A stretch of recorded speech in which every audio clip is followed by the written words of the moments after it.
Shinsei Gilman share screen. Saya bacakan kurikulum vitae-nya. Shinsei Gilman ini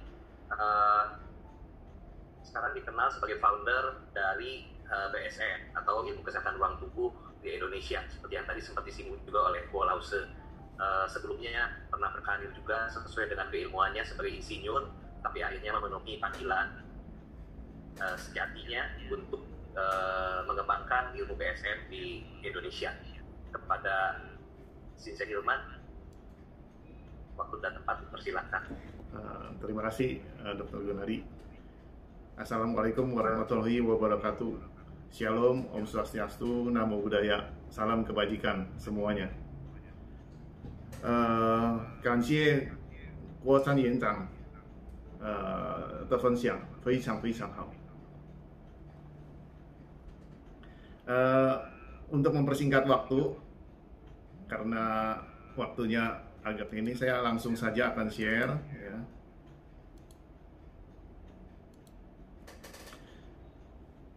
Jadi di dalam Body Space Medicine tadi sudah banyak sekali dijelaskan oleh Guru Kuo ya, sangat luar biasa yang telah membawakan secara simpel dan praktis untuk penanganan kanker.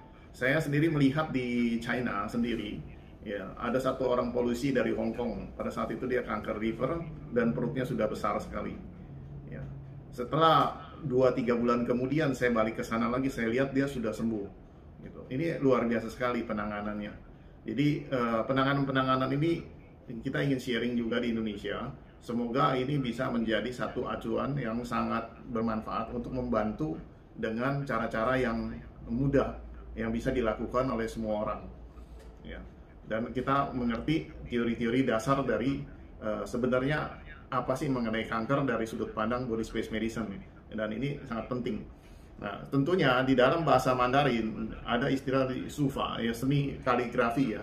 Dan dari bahasa-bahasa Mandarin itu ada artinya. Setiap tulisan itu mempunyai arti. Nah, kita bisa lihat di sini ada Aizen ya, tentang kanker. Ya, di sini kata ai ini ada filosofinya sebenarnya di dalamnya. Jadi di zaman dahulu orang menuliskan satu kata saja, dia sebenarnya sudah mengerti arti yang lebih dalam sebenarnya apa penyakit ini. Gitu. Jadi kalau kita kupas satu persatu kaligrafi ini sangat-sangat menarik sekali. Ya. Ya, saya ambil contoh satu aja kata ya, yang sering dipakai adalah kerjasama. Ya, kalau kerjasama supaya kita bisa akur, bisa damai, ini kan digambarkan adalah dan manusia. Ini adalah manusia. Ya, di sini ada mulutnya. Jadi mulut ngomong ya. Ini kalau misalkan kita mau damai, kita mau kerjasama dengan akur, mulutnya harus ditutup. Ya, ini di sini digarisin tutup. Jadilah satu kata yang disebut gitu. Jadi mempunyai arti. Mereka itu membuat satu kaligrafi dalam tulisan itu mempunyai makna yang dalam. Jadi kalau kita lihat tulisan ini adalah manusia, ya. Di sini manusia kalau mau akur mulutnya ditutup gitu. Jadi dijaga mulutnya. Ya, jadi jangan kasar, jangan seperti apa. Nah, ini adalah satu kaligrafi. Dan sekarang kita lihat ada satu tulisan filosofi dari kanker sendiri. Itu adalah I. Nah, kalau kita uraikan kata-kata ini, ya, sebelumnya dia ada menulis ada lubang ini, kou. Ini adalah mulut, ya.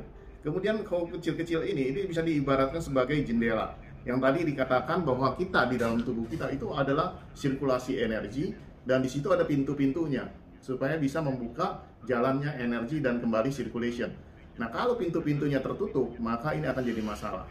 Kemudian kalau digabung ketiga-tiga kou ini, maka menjadi makanan yang tidak terjaga. Jadi orang-orang ini yang sakit kanker adalah makannya tidak terjaga. Gitu. Yang kedua, di sini ada bawahnya ada huruf gunung, ini ada sun. Ya, sun ini mengibaratkan adalah satu tekanan dalam hidup, dalam stres yang tinggi, yang tidak bisa lepas dari satu kondisi apapun, ya, sehingga membuat dirinya tertekan luar biasa. Jadi ada tulisan di sini ada gunungnya, ya. Kemudian ada satu ruangan, ada gedung yang tertutup, yaitu tubuh kita sendiri, yang di situ terkungkung sehingga energi tidak bisa mengalir dengan lancar. Jadi energi dan darah tidak lancar di sana. Nah, barulah dikasih 2 titik di sini menjadi penyakit, gitu. Jadi terurai. dalam satu tulisan ini sudah mempunyai makna yang sangat luar biasa. Ya, jadi kalau kita lihat uraiannya seperti ini, ya, nah ini seperti itu. Jadi munculnya satu tulisan kanker itu mempunyai makna arti yang dalam. Dan disitulah sebenarnya orang zaman dahulu dia sudah mengerti sebenarnya apa sih itu penyakit kanker, apa yang harus diperbaiki dalam proses hidupnya supaya dia bisa terlepas dari penyakitnya. Nah, teori revolusioner dari kanker adalah peran dan fungsi cairan dalam tubuh adalah faktor keseimbangan cairan. Karena di TCM pun tradisional Chinese medicine mengatakan bahwa adalah stagnasi dahak, ya, dahak yang kental yang tidak bisa ngalir, gitu. Nah, fungsi cairan kita kalau di dalam tubuh kita itu kental sekali, ya darah kita kental semua, akan terjadi satu kemacetan materi dan energi. Nah, ini adalah fungsi dari keseimbangan cairan. Makanya di dalam konvensional pun sebaiknya tidak memakan gula, ya, tidak terlalu banyak makan garam, agar darah kita jangan kental. Tidak makan misalkan lada putih bisa mengentalkan darah. Jadi kulit kacang juga. Jadi ada bagian-bagian tertentu yang makanan yang sebaiknya kita kurangi atau kita hindari, ya. Dan inilah membantu peran dari fungsi cairan dalam tubuh kita. Ini yang harus diperhatikan. Pasien kanker memiliki cairan kental, rata-rata semua darahnya kental, maka dia bisa terjadi penyakit kanker ini. Kalau kita lihat lidah, dari lidah itu akan tercermin warnanya agak keunguan, ya, agak gelap warnanya, ya, agak merah, gelap, sehingga itu kita sudah tahu terjadi banyak stagnasi di sana. Ya. Jadi pasien kanker memiliki cairan kental, berat di luar sel dan terhambat di pembuluh darah, sehingga itu membuat jadi masalah penyakit. Memang dalam teori konvensional dikatakan juga zat-zat kimia karsinogen bisa memicu sel menjadi aktif, yang memancarkan energi padat dan tekanan sekitar sel. Kenapa? Karena zat karsinogen sendiri dia akan membuat si sel ini itu bergeraknya aktif. Kalau sel kita bergerak aktif, berarti dia memancarkan energi dalam jumlah besar, gitu. Nah, energi yang dipancarkan dalam jumlah besar ibaratnya seperti langit mendung, tiba-tiba hujan mendadak, ya, maka akan memenuhi semua saluran-saluran yang ada sehingga terjadilah banjir. Dan ini adalah disebut ke energi yang padat, sehingga menimbulkan tekanan di sekitar si sel ini. Dan sel ini akan terjadi kemacetan energi dan akan berubah menjadi materi kembali. Dan ini yang disebut seperti ibarat kalau kita di dalam ruangan aturan normal seperti biasa, tiba-tiba dimasukin 10.000 orang. Nah, Anda terjepit pada saat itu, tidak bisa bergerak lagi. Pasti Anda akan berubah perilaku. Nah, perubahan perilaku ini dikatakan adalah sel kanker, ya. Dan ini yang menjadi masalah. Nah, di dalam teori TCM maupun Chinese medicine maupun dari BSM tidak akan membunuh selnya, tapi membersihkan ruangannya kembali sehingga si sel ini akan kembali normal. Ya, seperti penjahat, dia ingin berbuat jahat karena mengalami satu tekanan. Ya, kalau tidak itu maka dia tidak akan berbuat jahat. Nah, demikian juga sel kita. Nah, kepadatan dan tekanan tinggi pada sel dan ketidakteraturan akan menimbulkan jadi prakanker dan kemudian menjadi kanker. Nah, pengobatan konvensional tidak memikirkan kalau sel-sel kanker dapat kembali menjadi normal. Makanya itu di kemoterapi, dimatikan, ya, dirusak untuk ininya sel kanker supaya tidak bisa metastasis lagi, berkembang lagi.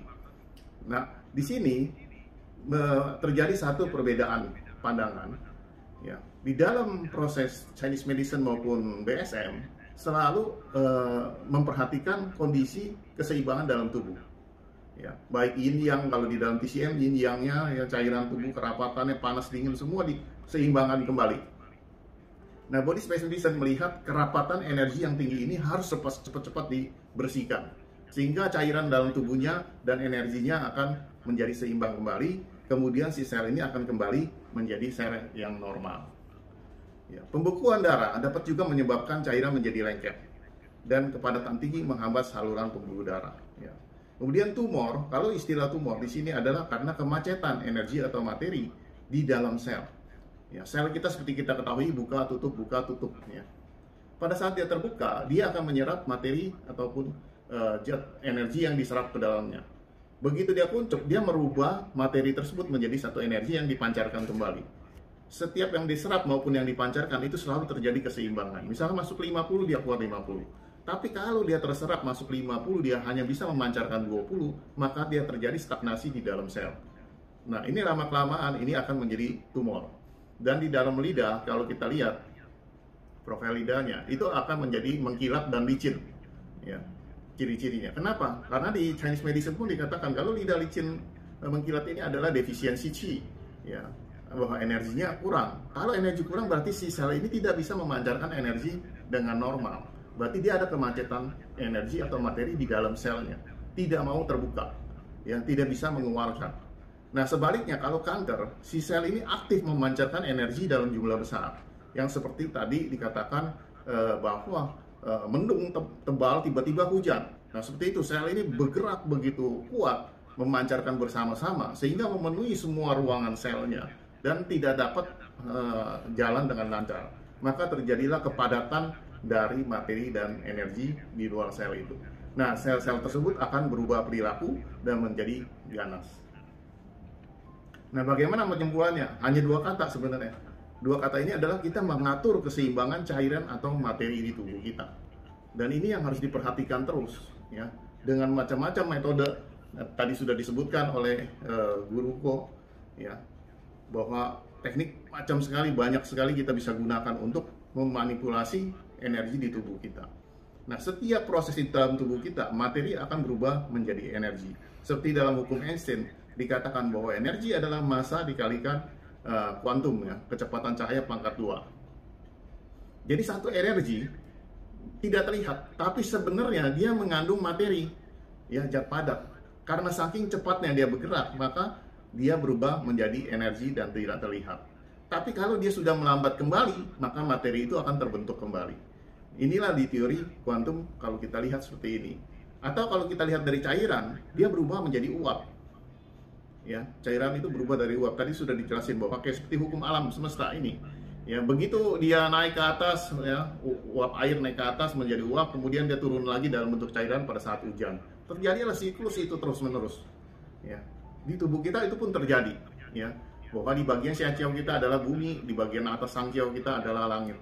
Ya, begitu kepadatan di atas tadi penuh dengan energi, tidak bisa turun, maka kepala kita menjadi sakit kepala, dan gangguan-gangguan di atas. Ya. Maka dari itu tadi ada teknik untuk terapi di bagian membersihkan paru-paru. Nah, kita bisa lihat dari beberapa foto lidah, ya, ini terlihat sekali. Ya. Ini adalah bagian liver, ya. Kita bisa lihat liver. Ini adalah kanker bagian liver. Di sini juga ada paru-paru, ya, kanker paru-paru terjadi. Ya, pertumbuhan abnormal di dalam kanker kita bisa lihat. Dan ini kanker rahim. Ya. Jadi ada beberapa yang sudah di kemo dia akan berubah menjadi mengkilap seperti ini. Ya.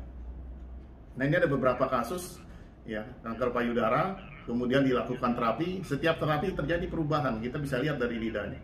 Ya. Ini kita bisa lihat satu perubahan ini satu rangkaian, ya, tanggal 25. Tanggal 13 bulan 9, ya, tanggal 14 bulan 9, kemudian tanggal 15, tanggal 24 bulan 9. Kita bisa lihat lidahnya menuju membaik, ya. Ini dari sini terjadi keseimbangan. Kalau kita lihat dengan lidah seperti ini, lapisan yang tebal, ya, ini terjadilah kemacetan energi di luar sel, ya, gitu. Sebaliknya pada saat seperti ini terjadilah energi macet di dalam selnya. Dan ini juga ada kanker rahim, ya, kita bisa lihat, ya, sebelum kemoterapi seperti ini. Setelah kemo maka terlihatlah warna lidahnya licin sekali, ya. Kalau kita setelah lihat lidah seperti ini pasti tubuhnya sakit sekali, merah, ya. Berarti peredaran darahnya tidak lancar, ya. Begitu kita sentuh saja dia kesakitan. Nah, untuk itu kita lakukan dengan terapi api, ya. Energinya kita jalankan kembali. Kita lihat lidah ini sudah ada lapisan putih tipis. Itu menunjukkan bahwa energi dalam darah kita sudah jalan kembali, qi kita jalan kembali. Maka pasti badannya menjadi jauh lebih enak, tidak sakit lagi.